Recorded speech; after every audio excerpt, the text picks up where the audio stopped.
Now, one of the most heroic and also unpaid jobs that there is anywhere is the job of being a caregiver. And most people don't sign up for the job of caregiver, but once they're thrown into the role, they really do embrace it. They dedicate their lives to it. Now, our next speaker, Carissa Kranz, though, did actually sign up for it. Let's watch Carissa. She's going to take her journey.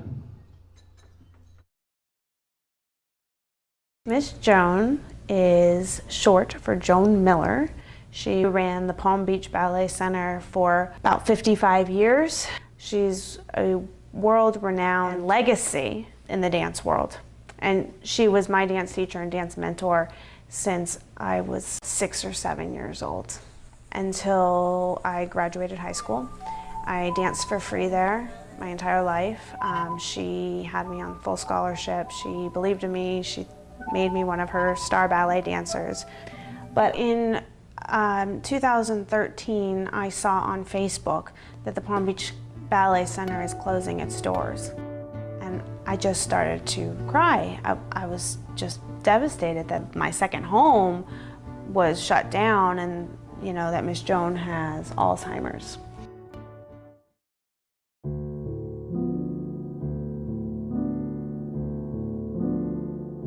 She was in a ward room. I mean, this was an end-stage facility, and she was pretty much just warehoused there. She was in the bed by herself. She had no advocate, no real visitors, and no one. But she still remembered who I was. I could not live with her situation, so I took over power of attorney. I quit my job, and I moved her into my house.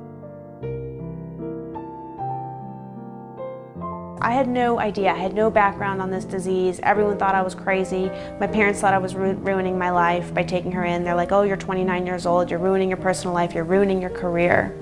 And I wasn't gonna hear it from anyone. I was so committed to doing what was right to the woman who I felt did right by me while I grew up. She was like a second mother to me. She was like a grandmother to me. She was family. Sometimes our family is the family we choose. So this has been a huge process. I moved her into the house. I had no help, and I didn't know anything about services. I knew nothing about the systems. All I knew is that I was going to figure it out.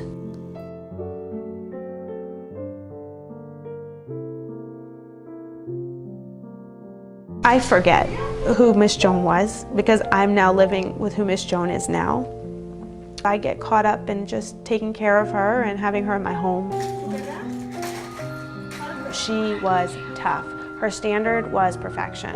Her standard was you better show up and give your best. And it wasn't about being perfect as much as it was showing up and taking it seriously. She's still a teacher. She's taught me love. She's taught me the power of the present moment. She's taught me forgiveness. She's taught me how to be a better human being as a lawyer, as a friend, from being a child as a ballet dancer to an adult with work ethic to a human being that has empathy and compassion. She's still teaching those things. Cheers. She made me me. She's a part of me, and she deserved a better ending than this. Period. End of story.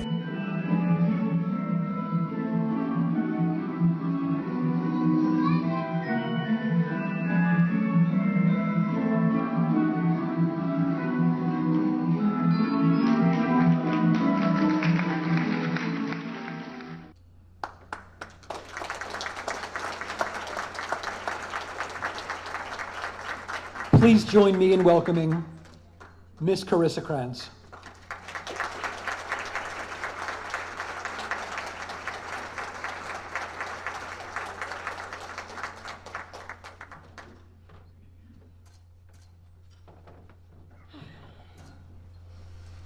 Sometimes you take a step back and watch 6 minutes wrapped up 6 years, and it makes me emotional when I normally go through the day-to-day not really taking a step back, remembering the journey.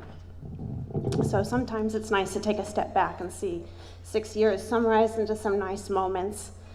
But as many of you know here, and you're here for a reason, that this disease is tough. It's tough on our loved ones, and it's tough on us caregivers, because we as caregivers are aware of what's happening. We are aware of the disease declining, and we tend to want to shoulder the burden of trying to fix everything. I'm honored to be speaking here today for a couple of reasons. First, Alzheimer's community care truly saved Miss Joan's life and mine.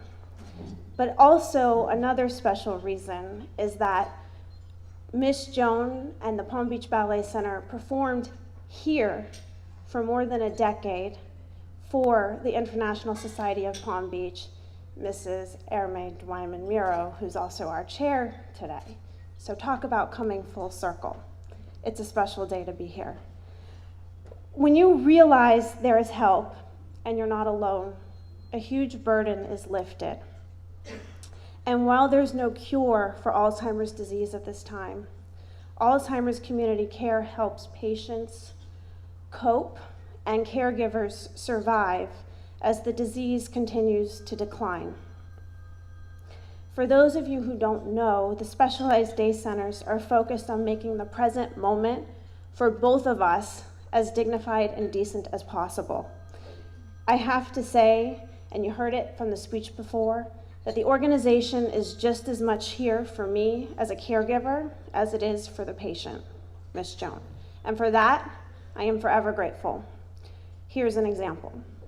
About 5 years ago, I was drowning as a caregiver, building my own injury law firm, and I was so overwhelmed with what I had to do in front of me to just get the job done that I didn't know where to begin to seek out services. It just wasn't on my radar on how to begin to do that. After the Palm Beach Post ran a rather large article in 2015, I was flooded with phone calls of people that wanted to cry or come over and hug her, but that didn't exactly help me find better balance or take care of Miss Joan. It just drowned me more. In fact, I was so busy that when Mary Barnes called, the president of Alzheimer's Community Care, I missed her call, and I didn't even call her back. She called a few times. But true to the organization's mission, Mary showed up with her team of angels at my apartment, armed to do an assessment to get Joan into daycare immediately within the next weeks, with transportation included. It wasn't until I actually had a breather that I understood how underwater I truly was. As ironic as it sounds, I was the one doing the rescuing, but I needed just as much rescuing myself. And I remember my phone was going off and Mary was sitting there and she's like, "Carissa, we're trying to help you." And I was like, "But I don't know, I didn't even have time to be helped. I was that busy." But I was committed to the process, just like Alzheimer's Community Care was and has been. Alzheimer's Community Care has truly helped us sustain a better quality of life and made the caregiving experience sustainable for into 6 years and still counting. So now about Miss Joan. She has over 60 years of archives in the Palm Beach Post. If you Google her name, a whole lot comes up. It was one of the top 10 dance schools in the country. Those who knew Miss Joan during the days at the Palm Beach Ballet Center know of the countless nights she slept at the studio, the thousands of costumes she sewed, and the endless professional production she put on for the community for free and for love. Also for nursing homes, also for events like Alzheimer's. She did it all. But sadly, after more than a half century of excellence, and after being honored by the mayor and being the oldest business in Lake Park, the woman behind it all fell ill to Alzheimer's disease, and the Palm Beach Ballet Center closed its doors. As Miss Joan's memory began to fail her, the studio was stolen from her, her home was foreclosed and taken by the bank, All of her animals, when she was an animal lover, were confiscated by animal control, and she was warehoused in a very depressing nursing home facility that was like a prison. The woman who perfected the art of movement was encouraged to stay in bed and waste away in a ward room with 5 beds. She was robbed of her dignity and even her name. The nursing home staff called her Emily. Anyone that knew Joan never knew that her legal name was Emily Joan Miller. She was Joan, and she was more confused than she needed to be, having to respond to Emily. She went from being a somebody in this community, we're all a somebody, but she was a somebody in this community, to being a bed count, while she was in the beginning stages of Alzheimer's, and still very mobile and lively and able to teach or help correct in a ballet class. She was literally robbed of her life and her dignity years before the disease progressed, and she was simply not suitably placed. So you may ask, how did this happen to such a distinguished woman in the community with such a large legacy? Why did she become a victim of the system? Unfortunately, Miss Joan had no advocate and no next of kin. She dedicated her entire life to this community. She never got married. She never had kids. She was an only child, and her parents had passed, including her father, who died in 2004 at 94 years old of Alzheimer's disease, which she took care of him until the very end. But she had no one to do the same for her. In reality, the community was her family, and her students, like myself, were her children. That's when I decided that I couldn't live with her situation, and that I was going to make it my responsibility to make sure that she was okay. See, you never know when you're going to feel emotional.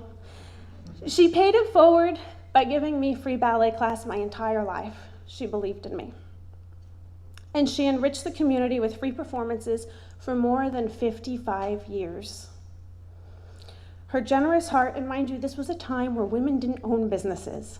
She was a remarkable woman. She had herself together. She ran the studio, she ran the business, she ran the family, she ran the parents, she ran the kids, she ran the rehearsals, she ran the productions, she ran the music.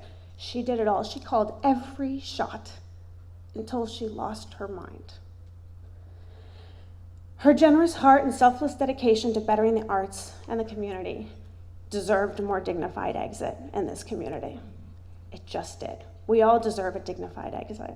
But hers, for some reason, when the studio closed its doors, people thought, you know what, she can't teach anymore. Her purpose is done. But it just wasn't done. And it's not done, because Alzheimer's is a purpose now too. So that's when I decided it was my time, and Mary decided it was our time to pay it back. That's when I took over power of attorney, quit my 6-figure law job at Greenberg Traurig, opened my own law firm, and moved her into my house. And I did everything for about a year with no help, until Mary found me. It is because of Alzheimer's community care, however, that I've been able to keep her in the community, in the home, thriving for 6 years for a disease that is constantly declining. She actually got better in the nurse after she got out of the nursing home. Before, now we are where we are, but we went from down to up to down. Alzheimer's community care staff, I'm very grateful for, because they watch her, they feed her, they give her medications, they keep her stimulated, and she has somewhere to go daily where she is safe and loved, and called Joan, which is important. Simply put, without daycare and transportation, I could not have done it. She would not still be in the community. She probably still wouldn't be alive today, because we have had many scares, which the day center has helped me prevent Because of them calling, it's a system of checks and balances, and it really requires great teamwork to accomplish what we've accomplished to keep Joan Miller in the community and safe. So Miss Joan may not remember her profound contribution to the arts in the community. She may not even remember her legacy, and she often forgets my name. But you know what she does remember? She remembers how I make her feel and how daycare makes her feel daily. And that is loved. Thousands of students and families and dance masters around the world will never forget Miss Joan Miller. Without a doubt, her legacy precedes her. And also, for that, this unforgettable legend is here today. And when I told her she was here and she was going to get to take a curtsy in front of Mrs. de Wyman Miro, she said, "Honest to God?" So she thinks we have a performance. And I'm going to ask my mom, who helps take care of things, Tally, who's amazing at the day center and has been with her for many years now, and Carol, also one of our caregivers who lives with us, to bring Joan up here for a curtsy.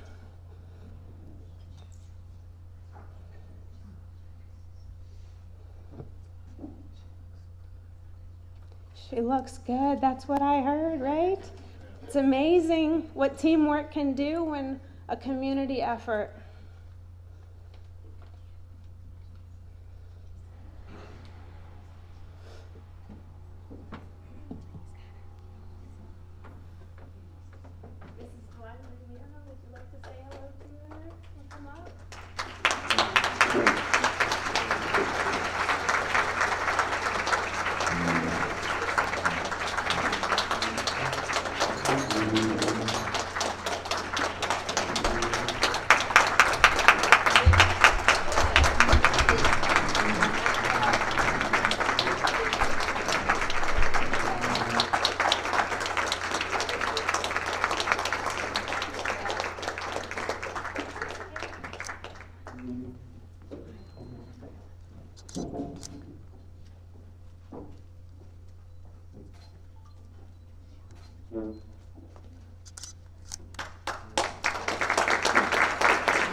We performed in this room for over a decade for the International Society of Palm Beach. And I was one of the dancers that performed for over a decade, because even when I graduated high school, Miss Joan always called me to come back because she needed an extra dancer. So we would line these staircases in tutus and use the bathroom as dressing rooms. And Mrs. de Wyman Miro would always give us pearls or something pretty for thanking us for performing. So this really is a full circle event for all of us right now.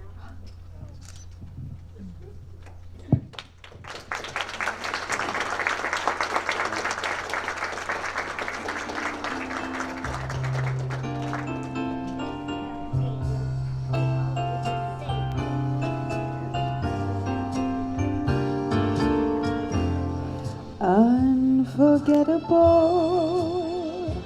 That's what you are. Unforgettable, though near or far, like a song of love that clings to me. How the thought of you does things to me never before has someone been more unforgettable in every way.